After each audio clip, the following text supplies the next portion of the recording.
नमस्कार, आप देखना शुरू कर चुके हैं लाइव इंडिया हर पल। मैं हूं आपके साथ रेखा मिश्रा। आज के हम इस कार्यक्रम में बात करेंगे जयराम महतो की। जयराम महतो झारखंड की राजनीति में एक ऐसे नेता बने हुए हैं जिनसे हर कोई डरा हुआ है। ये बातें हम यूं ही नहीं कह रहे हैं, इसके पीछे वजह है। दरअसल 2 दिनों पहले तमाम न्यूज़ चैनलों और तमाम अखबारों की सुर्खियों में अगर कोई खबर थी तो वो ये खबर थी कि जयराम महतो की मुश्किलें जो है वो बढ़ने जा रही है। और वो मुश्किलें क्यों बढ़ने जा रही है? क्योंकि उनकी पार्टी पर विदेशी फंडिंग का आरोप लगा। आप समझ सकते हैं कि विदेशी फंडिंग जिसकी बात कही जा रही है, ये फंडिंग कितनी बड़ी फंडिंग होगी और इसका आरोप कितना बड़ा है। तो क्या इतना आसान है जेएलके जैसी एक पार्टी को विदेशी फंडिंग के माध्यम से इस चुनाव में जीत हासिल करना? और मुझे जो प्रतीत हो रहा है, यानी कि हमारी टीम ने भी इस पर काफ़ी ज़्यादा रिसर्च किया और इसीलिए हमने थोड़ा सा वक्त लिया इस सब्जेक्ट पर वीडियो बनाने में। क्योंकि हमने जब रिसर्च किया, हमने जब जेएलके के प्रवक्ता से बातचीत की तो उन्होंने चीज़ों को स्पष्ट किया। हमने वो वीडियो भी दिखाया है, उसका लिंक भी मैं इस वीडियो के डिस्क्रिप्शन में डालूंगी, आप लोग देखिएगा ज़रूर। लेकिन सवाल ये है कि एक पार्टी को बेवजह परेशान किया जा रहा है, इसके पीछे की आखिर साजिश किसकी है? चूंकि देखिए, जयराम महतो ने चाहे वो लोकसभा का चुनाव हो या फिर विधानसभा का चुनाव हो, इन दोनों ही चुनावों में उन्होंने एक चीज स्पष्ट कहा था कि उन्हें बाहर से इन लोगों का समर्थन मिल रहा है। बाहर से समर्थन मीन्स कि पैसे का समर्थन। और उन्होंने अपने सोशल मीडिया हैंडल पर उन चीजों को सार्वजनिक भी किया था। लेकिन अभी जो जयराम पर आरोप लगा है उसमें उनके खुद के द्वारा सार्वजनिक की गई चीजों का स्क्रीनशॉट सबूत के तौर पर पेश किया गया है। लेकिन अगर कोई ट्रांजैक्शन सीधे बारकोड के थ्रू, बैंक के थ्रू हुआ है तो क्या वो गैर कानूनी है? ये सबसे बड़ा सवाल है। और सवाल ये भी है कि जयराम महतो ने अपने बारकोड्स, अपने अकाउंट्स डिटेल सभी सोशल मीडिया पर उन्होंने खुद ही सार्वजनिक करके बताया है कि कैसे लोग, जो भारत के ही रहने वाले लोग कुवैत में जाके बैठे हुए हैं, वो लोग उन्हें सपोर्ट कर रहे हैं फाइनेंशियली। अगर किसी को 1000 देना है तो वो उनके बारकोड पर 1000 भेजता है, किसी को 2000 भेजना है तो वो 2000 भेजता है। तो क्या ये विदेशी फंडिंग है? विदेशी फंडिंग अगर इतना आसान होता तो क्या राज्य सरकार या केंद्र सरकार या फिर चुनाव आयोग इसे हल्के में लेती? क्योंकि ये जो मामला अभी सामने आया है, ये मामला अभी का है ही नहीं। ये मामला और ये आरोप और इसको लेकर के सारे साक्ष्य चुनाव के वक्त ही चुनाव आयोग के सामने जो है वो भेजे गए थे पश्चिम बंगाल के एक युवक की ओर से। और अब जाकर के ये मामला उठाया जा रहा है, तो आखिर इसके पीछे की वजह क्या है? एक बार मैं आप लोगों को जो है विदेशी फंडिंग जो है इसके बारे में एक बार दर्शकों को बताऊंगी कि आखिर चुनाव में विदेशी फंडिंग को लेकर नियम क्या कहता है। दरअसल फॉरेन कंट्रीब्यूशन रेगुलेशन एक्ट यानी कि FCRA की धारा 3 के तहत राजनीतिक दल विदेशी फंडिंग नहीं ले सकते हैं। यह धारा उन्हें ऐसा करने से रोकती है। इस कानून की धारा 3 में कहा गया है कि चुनाव लड़ने वाला उम्मीदवार किसी भी सदन का कोई सदस्य, कोई राजनीतिक दल या उसका कोई पदाधिकारी या राजनीतिक संगठन विदेश से चंदा नहीं ले सकता है। इसके साथ ही जनप्रतिनिधि अधिनियम की धारा 29B भी विदेशी चंदा लेने पर रोक लगाती है। इस कानून की धारा 29B कहती है कि कोई भी राजनीतिक दल किसी भी विदेशी सोर्स से कोई चंदा नहीं ले सकता है। ये जो है वो FCRA का जो नियम है चुनाव में पैसे का, उसको लेकर के स्पष्ट शब्दों में मैंने आपको बताया है। लेकिन अब सवाल ये है कि जो पैसे जयराम महतो को मिले हैं, क्या वो विदेशी फंडिंग है या फिर उन्हीं के भारतीय मूल के निवासी, उनके भाई बंधु दोस्त यार जो जाके विदेशों में रह गए हैं और अब वो व्यक्तिगत तौर पर जयराम महतो के पर्सनल बारकोड, पर्सनल अकाउंट में सारी चीज़ों को भेज रहे हैं। पार्टी फंड में भी वो चीज़ें नहीं आ रही है, जैसा कि जयराम ने कहा है, उनकी पार्टी की ओर से प्रतिक्रिया भी आई है। पार्टी फंडिंग में वो पैसे नहीं, जयराम के पर्सनल बारकोड और बैंक अकाउंट में वो पैसे आए हैं। जब वो बैंक अकाउंट में पैसे आए हैं तो सारी चीज़ें सार्वजनिक हैं। अगर जांच होती भी है इन पर तो चीज़ें स्पष्ट है। लेकिन मेरा सवाल फिलहाल ये नहीं है। मेरा सवाल ये है कि आखिर क्यों एक पार्टी और एक नेता को बदनाम करने की कोशिश की जा रही है। खबरें ये भी प्रकाशित हो रही है कि डुमरी में फिर से चुनाव होंगे। डुमरी में चुनाव क्यों होंगे? डुमरी की अगर हम बात करें और इस पूरे प्रकरण की बात करें तो ये महीनों पुराना प्रकरण है जिसे अभी प्रकाश में लाया गया है और सर्कुलेट किया जा रहा है। अचानक से 1 महीने पुराने खबर को आप लोग सर्कुलेट करते हैं और उसके बाद ये कहते हैं कि डुमरी में फिर से चुनाव होगा। सोशल मीडिया पर ऐसी खबरें आ रही हैं। लाइव इंडिया हर्पल ने इस पे पूरा तथ्य किया है, प्रवक्ता से भी बातचीत की है।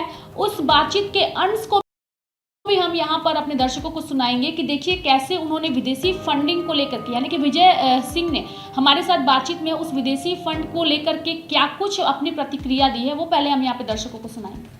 आरोप की बात आप कर रहे हैं वो 16 अक्टूबर की चिट्ठी है, जब राज्य निर्वाचन आयुक्त के रवि कुमार जी ने बोकारो के उपायुक्त को ये चिट्ठी लिखी है और पश्चिम बंगाल में रहने वाले कोई राहुल बनर्जी के शिकायत पर ये बातें आई हैं। मैं ये कहना चाहता हूं कि विदेशी चंदे का मतलब क्या है? कोई संस्थागत चंदा आया है क्या? कोई इंस्टीट्यूशनल फंडिंग हुई है क्या पार्टी को?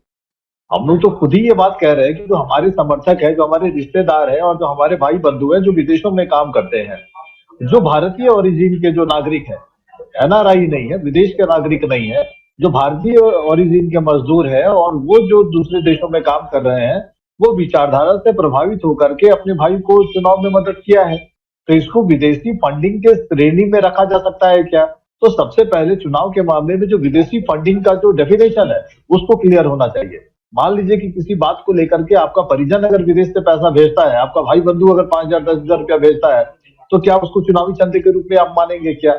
तो सवाल ये भी है, इस चीज को छुपाया है क्या? हम लोग तो साफ साफ ये कह रहे हैं कि पार्टी के उम्मीदवार को टाइगर जयराम महतो जी के उस अकाउंट में भी पैसा 3 बार आया है। लोकसभा के चुनाव में भी आया, विधानसभा के चुनाव में भी आया, बलियापुर में जो पार्टी की अधिवेशन हुआ था उसमें भी पैसा आया है। लेकिन ये इंस्टीट्यूशनल फंडिंग नहीं है, किसी कंपनी विदेशी ओरिजिन के व्यक्ति ने फंडिंग नहीं किया है। ये वो प्रवासी मजदूर है जो भारत के नागरिक है और जो वहां जाकर के काम कर रहे हैं और अपनी गाढ़ी कमाई के पैसे से जिन लोगों ने 1,500 2,000 5,000 10,000 का कंट्रीब्यूशन किया है, तो क्या ये चुनावी चंदे के कैटेगरी में आएगा क्या? मेरा कहने का मतलब यह है कि जब ग्रीन पीस जैसी संस्था बाहरी चंदे के दम पर भारत की सरकार के खिलाफ पर्यावरण के नाम पे मुहिम चला रही थी, उस वक्त इस तरह की अगर कार्रवाई होती है तो बात समझ में आता है कि सरकार के फैसलों के खिलाफ एक एनजीओ को, एक ट्रस्ट को खड़ा किया जा रहा है विदेशी फंडिंग के जरिए और किसी सरकारी बड़े प्रोजेक्ट को बाधित किया जा रहा है पर्यावरण के नाम पर। तो उस तरह का जो शिकायत है वो पार्टी के पास है क्या? पार्टी के खिलाफ है क्या? इस तरह की बात है। हम लोग तो बार बार ये स्वीकार कर रहे हैं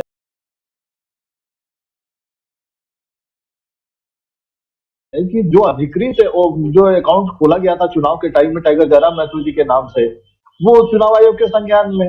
हम लोगों ने भी माना है इस बात को कि लोगों ने सहयोग किया है, लेकिन हम लोग बार बार ये कह रहे हैं कि जो ऑर्गेनाइजेशनल और जो कहते हैं कि संस्थागत चंदा अगर किसी ने दिया है, किसी विदेशी मुल्क के नागरिक ने दिया है, किसी विदेशी कंपनी की तरफ से अगर चंदा आया है या किसी विदेशी पॉलिटिकल पार्टी ने चंदा दिया है, तो इन सब बातों को आप मिला नहीं सकते हैं कि जो स्वैच्छिक चंदा या पार्टी के पास किसी सहयोगी ने अगर पैसा भेजा है तो दो अलग अलग चीजें हैं। तो पहले ये स्पष्ट होना चाहिए कि चुनावी चंदे का वास्तविक व्याख्या क्या है। तो पार्टी के पॉइंट ऑफ व्यू को हमने आपको सुनाया। अब मैं आपको बताऊंगी कि डुमरी में चुनाव आखिर हुए कब थे। डुमरी में 20 नवंबर को चुनाव हुए थे, यानी कि दूसरे चरण में झारखंड में जो दूसरे फेज का इलेक्शन था उस वक्त डुमरी में भी चुनाव हुए थे। और ये जो मामला पूरा सामने आया था वो डुमरी चुनाव से पहले सामने आया था, यानी कि पश्चिम बंगाल के रहने वाले राहुल जो हैं उन्होंने चुनाव आयोग को इसको लेकर के पत्र लिखा था और पूरा जो सोशल मीडिया पर जयराम ने अपने बारकोड्स का इस्तेमाल किया था उसे एक साक्ष्य के तौर पर और सारे सबूतों के आधार पर पेश किया था और इसे गैर कानूनी बताया था और विदेशी फंडिंग का उन पर आरोप लगा था। चुनाव आयोग ने इससे जुड़ा सारे साक्ष्य बोकारो डीसी को भेजा था और इस पर जांच की उन्होंने बात भी कही थी, लेकिन उसके बाद इन सारी चीज़ों के बाद डुमरी में चुनाव भी हुए थे।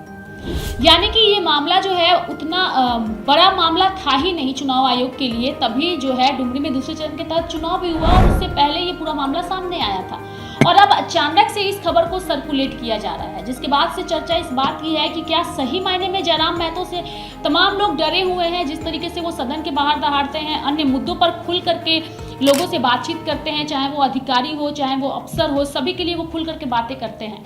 तो क्या अब यही वजह है कि उनकी पार्टी को बेवजह परेशान करने की कोशिश की जा रही है? और इसीलिए हमने आज इस खबर को भी बनाया है ताकि आपको पता चले कि जो खबरें प्रकाशित हो रही हैं कि डुमरी में फिर से विधानसभा के चुनाव होंगे, तो ऐसा बिल्कुल होने जा नहीं रहा है डुमरी में चुनाव। चूंकि अगर इस मामले में जांच और कार्रवाई होती भी है तो जयराम महतो की पार्टी अपने बातों को और सबूतों को साक्ष्य के तौर पर रखेंगे और वो काफी आसानी से जो है वो बाहर निकल जाएंगे। लेकिन सवाल ये है कि ये सारी खबरों का सर्कुलेशन बाजार में कर कौन रहा है और इसके पीछे कौन से वो लोग हैं। पश्चिम बंगाल का वो युवक कौन है जिसने इस पूरे मामले को लेकर के जयराम महतो की पार्टी को घेरा है। जयराम महतो का कहना है कि ये लोग वो जलनखोर लोग हैं जो हमारी उन्नति से, हमारी प्रगति से डरे हुए हैं और इस वजह से साजिश के तहत फंसा रहे हैं। लेकिन सवाल यही है कि बेवजह की अफवाहों की खबरों से लोगों को बचने की जरूरत है। विदेशी फंडिंग एक बड़ा आरोप है और इतनी आसानी से विदेशी फंडिंग नहीं हो सकता है और उसके लिए कई नियम कानून बने हुए हैं और भारत सरकार जो है उस पर सख्त है, काफ़ी ज़्यादा सख्त है। अच्छे एनजीओज के हवा टाइट जो है वो भारत सरकार ने कर रखी है इन सारी चीज़ों पर, विदेशी फंडिंग को लेकर के। तो इतना आसान नहीं है JLKM के लिए विदेशी फंडिंग का इस्तेमाल करके चुनाव में जीत हासिल करना। बारकोड्स और अकाउंट्स के माध्यम से पैसों का ट्रांजैक्शन हुआ है जिसे उन लोगों ने भी स्पष्ट किया है। आगे भी लाइव इंडिया हर पल आपको जयराम महतो और साथ ही झारखंड और देश विदेश की खबरों से आपको रूबरू कराता रहेगा। मेरे साथ फिलहाल अभी के लिए इतना ही। आप देखते रहिए लाइव इंडिया हर पल। नमस्कार।